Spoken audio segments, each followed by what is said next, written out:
투자의 세계에서 가장 위험한 말이 이번엔 다르다라면요. 가장 수익성 높은 말은 의외로 지루하다일지도 모릅니다. 하하, 그렇죠. 오늘 저희가 살펴볼 자료가 바로 그런 얘기인데요. 인공지능이나 반도체 같은 화려한 기술주가 아니고요. 그냥 동네 수영장 소독제, 펌프 이런 걸 유통하는 회사에 대한 심층 분석 보고서입니다. 네, 아주 지루해 보이는 사업이죠. 그렇죠. 그런데 말이죠. 이 지루해 보이는 회사가 지난 30년간 S&P 500은 물론이고요. 그 쟁쟁한 나스닥 기술주들까지 압도하는 성과를 냈다면 이거 믿으시겠어요? 쉽게 믿기 힘든 이야기입니다. 오늘 우리가 깊이 파헤쳐볼 주제, 바로 풀코퍼레이션, 풀입니다. 30년 경력의 베테랑 자산관리 전문가가 작성한 자료를 바탕으로요. 어떻게 아마존도 월마트도 넘보지 못하는 이 철옹성을 만들었는지 그 비밀을 한번 들여다보겠습니다. 네, 그 비밀의 열쇠가 아주 의외의 곳에 있죠. 맞아요. 바로 염소 한 통에 있다는 걸 알게 되실 겁니다. 자, 그럼 바로 본론으로 들어가 보죠. 이 자료를 보면 이 회사를 그냥 유통업체가 아니라 유틸리티라고 표현을 해요. 네, 수도나 전기 회사 같다는 거죠. 이게 선뜻 와닿지는 않거든요.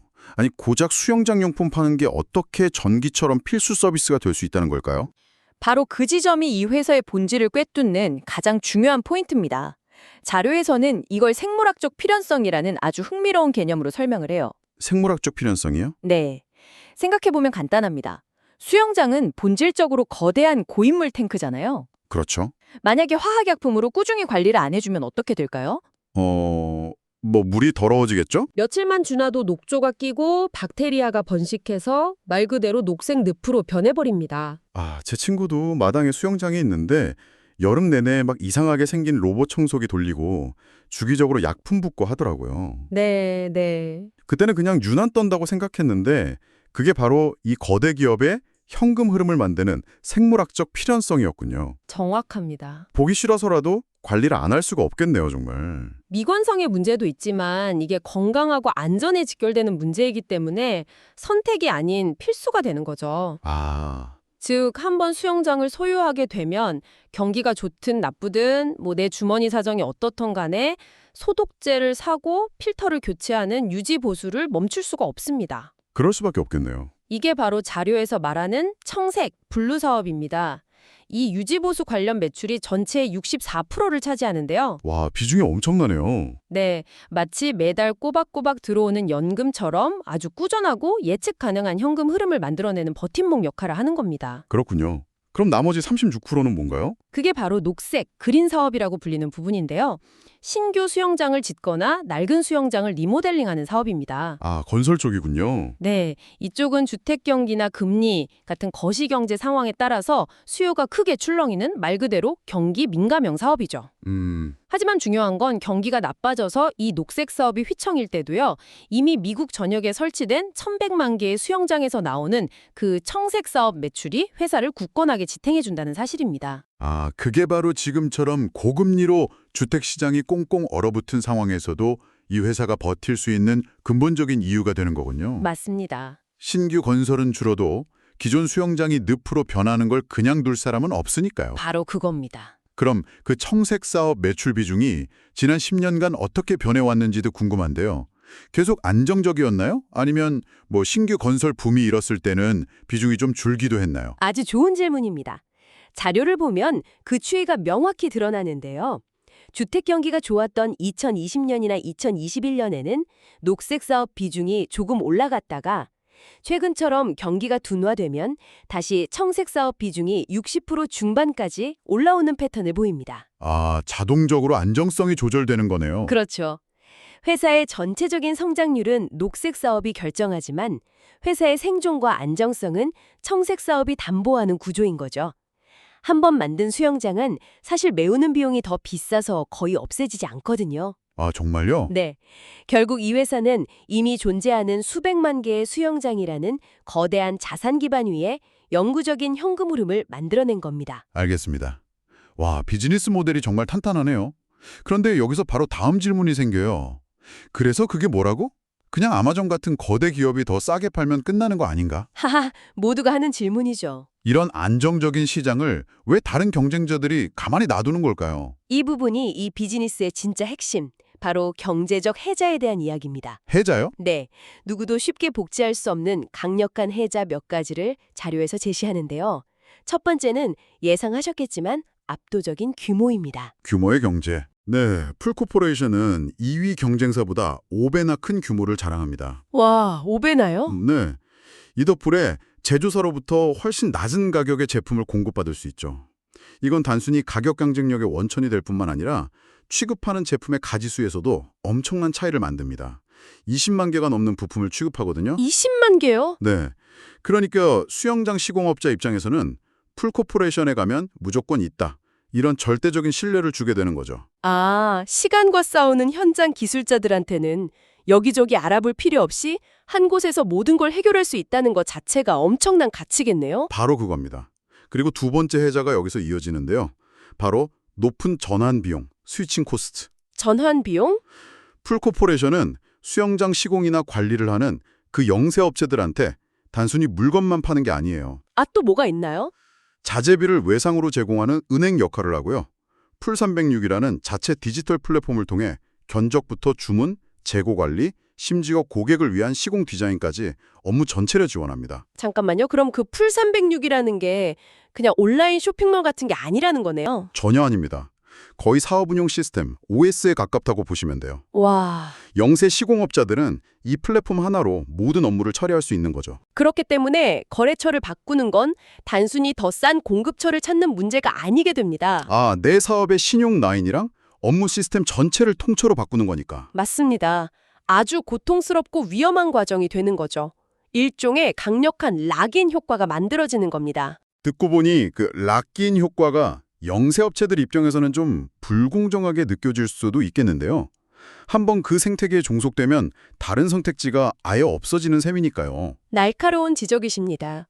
보고서가 직접적으로 불공정을 언급하진 않지만 풀코퍼레이션이 제공하는 가치가 그 종속의 대가보다 훨씬 크다는 점을 강조해요. 예를 들면요? 예를 들어 영세 업체들은 자금력이 부족해서 재고를 쌓아둘 수가 없는데 풀코퍼레이션이 그 재고 부담을 대신 져주는 겁니다. 또 체계적인 시스템이 없는 업체들한테는 업무 효율을 급적으로 높여주고요. 그렇군요. 결국 상생관계에 더 가깝다고 분석하고 있습니다. 알겠습니다. 결국 이 모든 것을 아우르는 가장 강력한 물리적 장벽이 남아있는 것 같네요. 맞습니다. 가장 강력하고 아마존이 절대 따라할 수 없는 물리적 장벽, 바로 라스트 마일 네트워크입니다. 라스트 마일 네트워크. 네, 전 세계에 455개가 넘는 판매센터, 그러니까 창고형 매장을 아주 촘촘하게 깔아서요.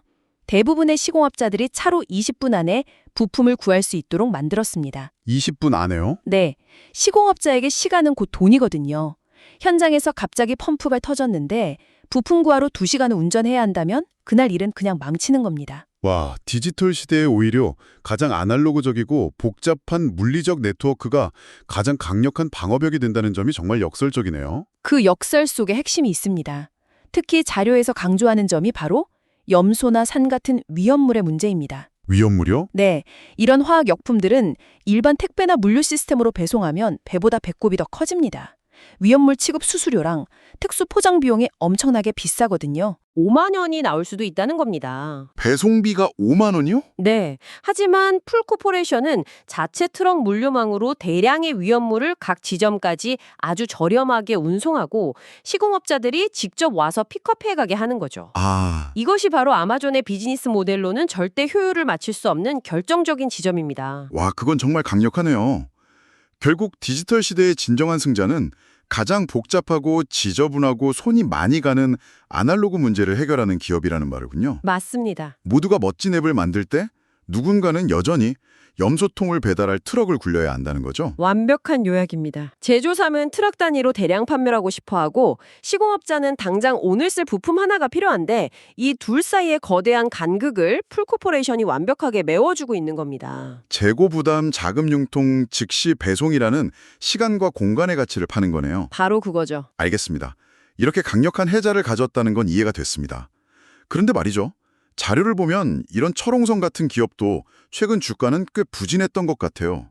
여기서 무슨 일이 있었던 건가요? 네. 이 완벽해 보이는 모델에 균열이 가기 시작한 건가요? 네, 바로 그 지점이 현재 투자자들이 가장 궁금해하는 부분일 겁니다. 2024년 실적을 보면 매출이 약 4% 감소했습니다. 아, 감소했군요. 원인은 명확합니다. 앞서 말한 녹색 사업, 즉 신규 건설과 리모델링 수요가 고금리와 주택 거래 감소에 직격탄을 맞은 거죠. 팬데믹 기간 동안 폭발했던 수요가 정상화되는 과정이기도 하고요. 줄었다면 보통 점유율을 지키려고 가격을 내리면서 이익률, 그러니까 마진이 급격히 훼손되기 마련인데요. 바로 그게 이 회사의 저력을 보여주는 부분입니다. 자료에서 가장 인상적인 데이터 중 하나가 바로 이건데요. 매출이 줄었음에도 불구하고 매출총 이익률은 30%에 가까운 수준을 견고하게 유지했다는 겁니다. 와, 그게 정말 인상적인 지점이네요. 보통 불황기에는 경쟁사들이 점유율 뺏으려고 치킨 게임 시작하면서 마진이 박살나게 마련인데 그걸 막아냈다는 거잖아요. 그렇죠. 이건 단순히 시장 1위라서 가능한 게 아니라 고객들이 좀 비싸도 여기서 살 수밖에 없다고 느끼게 만드는 압도적인 무언가가 있다는 뜻이겠죠. 정확합니다. 그게 바로 앞에서 길게 설명했던 경제적 해자의 힘을 숫자로 증명하는 대목입니다. 다만 최근에 변수가 하나 생겼어요. 헤리티지 풀 서플라이라는 강력한 경쟁자가 등장했거든요. 경쟁자가요? 네, 사모펀드의 막강한 자금력을 등에 업고 공격적으로 M&A를 하면서 순식간에 시장 2위 사업자로 급부상했습니다. 잠깐만요. 사모펀드가 지원하는 강력한 2위 사업자가 나타났다는 건 꽤 큰 위협 아닌가요? 시장 점유율을 뺏기기 시작하면 그동안 누려왔던 가격 결정력도 흔들릴 수 있을 텐데요. 출혈 경쟁이 시작될 수도 있는 거고요. 물론 단기적인 위협 요인입니다. 실제로 소규모 유통사들을 인수하는 과정에서 경쟁이 붙어서 인수 가격이 올라가는 부작용도 있었고요. 네. 하지만 이 자료는 더 큰 그림을 봅니다. 원래 이 시장은 수천 개의 가족 기업들로 극도로 파편화되어 있었어요. 아, 그랬군요. 헤리티지의 등장은 이 파편화된 시장이 풀 코퍼레이션과 헤리티지라는 두 거대 기업 중심으로 재편된다는 신호로 해석합니다. 그리고 이런 합리적 과점 시장에서는요, 보통 서로를 죽이는 파괴적인 출혈 경쟁보다는 안정적인 마진을 유지하면서 시장을 양분하는 구조로 갈 가능성이 높다고 분석합니다. 아, 통신사나 정유사들처럼요? 네, 바로 그렇죠. 흥미로운 관점이네요. 위협인 줄 알았는데 장기적으로는 오히려 시장을 더 안정시키는 촉매제가 될 수 있다는 거군요. 자, 그럼 이 모든 것을 종합해 볼 때 이 자료는 투자자에게 어떤 시사점을 주고 있는 걸까요? 지금이 기회라는 걸까요? 자료의 결론은 명확합니다. 현재의 주가 조정은 회사의 본질적인 가치, 그러니까 그 경제적 해자가 훼손된 것이 아니라 주택 경기라는 거시경제 사이클에 따른 일시적인 현상이라는 겁니다.